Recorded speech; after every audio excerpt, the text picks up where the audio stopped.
untuk membahas kejanggalan-kejanggalan kematian sekeluarga yang tewas mengering di dalam rumah. Lebih lengkap, kita terhubung dengan psikolog forensik Reza Indragiri yang sudah bergabung di Kompas Petang. Selamat sore, Mas Reza. Selamat sore, Assalamualaikum. Waalaikumsalam. Mas Reza, apa yang Anda lihat dari penemuan 4 jenazah yang berada di dalam rumah dan mengering?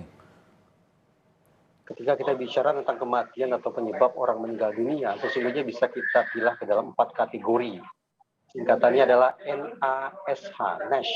N adalah natural, artinya seseorang meninggal dunia karena faktor yang alami, karena sakit, karena faktor usia, dan faktor-faktor alami lainnya. Yang kedua adalah A, accident. Jadi seseorang kehilangan nyawa karena adanya kecelakaan, tersengat listrik, kepala yang terbentur benda keras, atau peristiwa-peristiwa kecelakaan lainnya. Yang ketiga adalah S, suicide atau bunuh diri, dan yang keempat adalah pembunuhan. Nah, 4 kategori penyebab itulah yang semestinya bisa menjelaskan tentang peristiwa ini. Namun persoalannya adalah karena dalam peristiwa ini yang meninggal adalah 4 orang, maka menurut saya kita tidak bisa pukul rata, langsung menyimpulkan serta-merta bahwa penyebab kematian mereka semua adalah sama. Penting kiranya bagi otoritas kepolisian untuk memilah satu persatu. Misalnya, mayat A meninggal karena apa, mayat B meninggal karena apa, dan seterusnya, sehingga bisa dipastikan siapa yang meninggal karena faktor alami, siapa mungkin yang meninggal karena kecelakaan, siapa yang bunuh diri, dan siapa pula yang meninggal akibat pembunuhan. Artinya Anda melihat ada penyebab ataupun motif yang berbeda-beda dari penyebab kematian 4 orang ini? Bukan motif ya. Kalau kita bicara tentang kematian, maka kata motif hanya relevan pada S, pada suicide atau bunuh diri. Sementara untuk penyebab kematian yang lain, yaitu penyebab alami, kecelakaan, dan pembunuhan, maka istilah motif tidak berlaku. Nah, karena orang yang meninggal dunia dalam peristiwa ini lebih dari satu, maka kemungkinan adanya gabungan beberapa penyebab itu sangat mungkin terjadi. Ambil misal, ada barangkali satu orang yang menghabisi anggota keluarganya. Berarti kita bicara tentang homicide, pembunuhan. Lalu orang ini setelah menghabisi anggota keluarganya, dia putuskan untuk juga menghabisi dirinya sendiri. Berarti bunuh diri. Nah, ini jadi contoh, jadi ilustrasi betapa ketika kita jumpai kasus orang yang meninggal dunia, misalnya di satu TKP, dan mereka adalah satu keluarga, kita patut berspekulasi adanya penyebab yang lebih dari satu, gabungan penyebab atau kombinasi penyebab yang membuat orang-orang tersebut meninggal dunia. Karena itu dari saya katakan perlu dipilah satu persatu penyebab kematian masing-masing jenazah.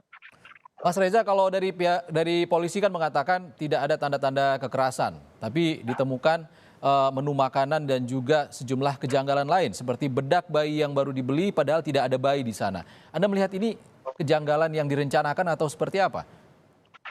Kita acap kali menyimpulkan bahwa kalimat tidak ada tanda kekerasan sebagai tanda ini bukan merupakan akibat dari perbuatan pidana. Padahal belum tentu. Pembunuhan atau perbuatan pidana bisa saja dilakukan sampai mengakibatkan orang meninggal dunia tanpa ada kekerasan.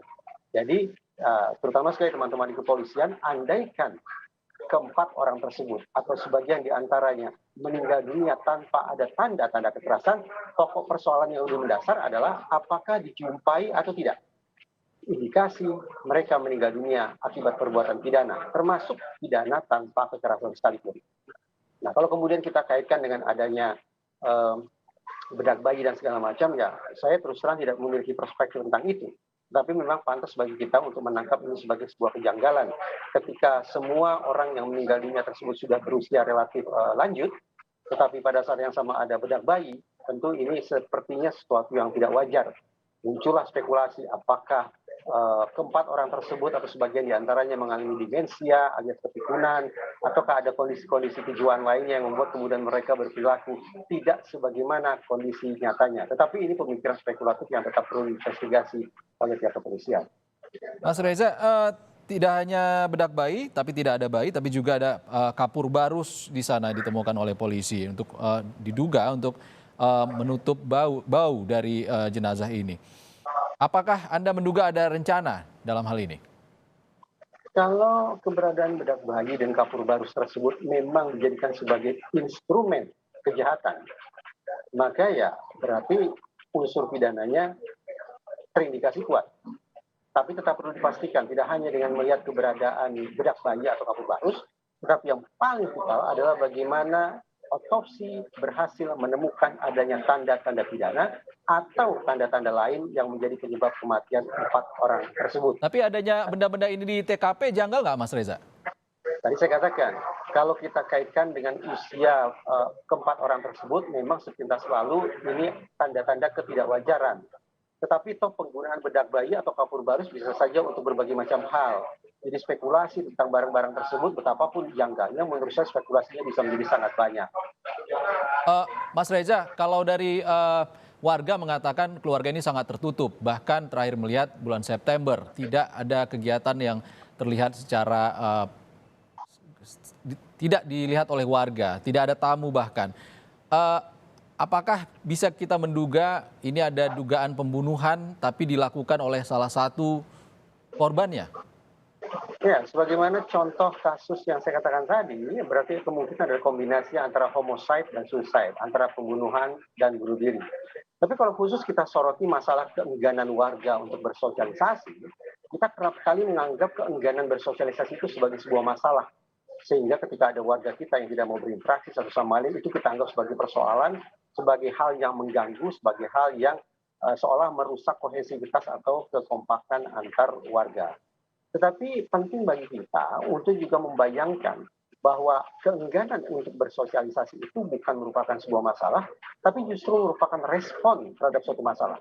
Indikasinya adalah misalnya kalau kita lihat di tayangan Kompas TV ini bisa kita lihat betapa rumah-rumah tersebut memiliki pagar yang amat sangat tinggi, yang tidak memungkinkan siapapun untuk masuk ke dalam dan tidak memungkinkan pula bagi siapapun di dalam untuk keluar. Ini bisa kita tangkap barangkali mencerminkan mindset atau pandangan orang-orang pemilik rumah tersebut bahwa lingkungan mereka adalah lingkungan yang tidak aman. Dengan demikian, keengganan mereka untuk berinteraksi satu sama lain tampaknya bukan merupakan masalah, tapi justru merupakan respon, bahkan merupakan adaptasi terhadap masalah, yaitu sebagai konsekuensi dari lingkungan yang dirasakan tidak aman, mereka memilih untuk mengurung atau menjaga diri mereka dengan sedemikian ketat, meskipun dengan takaran yang menurut saya juga tidak wajar. Baik. Mas Reza, ada hasil otopsi yang kita dapatkan yang menyatakan bahwa waktu kematian dari 4 jenazah ini berbeda-beda. Seperti apa Anda melihatnya? Berbeda-beda itu menurut saya perlu diterjemahkan ke dalam satuan waktu definitif. Entah itu berbeda dalam hitungan jam atau berbeda dalam hitungan hari, itu harus dipastikan terlebih dahulu. Tapi sepintas lalu kita bisa membayangkan bahwa ternyata ada anggota keluarga yang meninggal lebih dahulu, baru kemudian anggota keluarga lainnya yang ikut meninggal dunia. Apakah ini merupakan pertanda penyakit menular?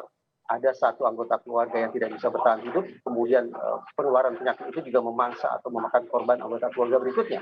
Ataukah sebagaimana yang tadi sempat kita singgung, kemungkinan bahwa satu anggota keluarga sudah menghabisi anggota keluarga lainnya, lalu sang pelaku memutuskan untuk kemudian menghabisi dirinya sendiri.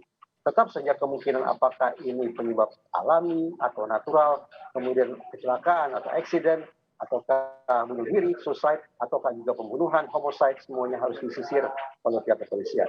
Terakhir Mas Reza, kalau kita masih membuka kemungkinan ada homicide dan juga suicide dalam hal ini, apa yang jadi fokus polisi untuk mengungkapnya?